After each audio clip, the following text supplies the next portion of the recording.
Hey everyone, welcome back to Guide with Samuel. In today's tutorial, I'll show you how to transfer USDT Tether from Revolut to Binance, step by step, fully updated for 2025. Let's get right into it. Step 1. Open the Binance app and log in. Tap Deposit, then search for and select USDT. Step 2. Choose a network. Most people use TRC20 or ERC20, but TRC20 usually has lower fees. Copy your Binance USDT address for the selected network.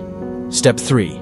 Now open the Revolut app and go to the crypto section. Step 4. Select Tether USDT and tap Send. Step 5. Choose Send externally and paste the Binance wallet address you just copied. Make sure the network you choose in Revolut matches Binance. This is critical. Step 6. Enter the amount of USDT you want to transfer and tap Continue. Step 7. Confirm the transaction and pass the security verification steps, like Face ID or a one-time password. Important tip: always double-check that the network and address match to avoid losing your funds. Step 8.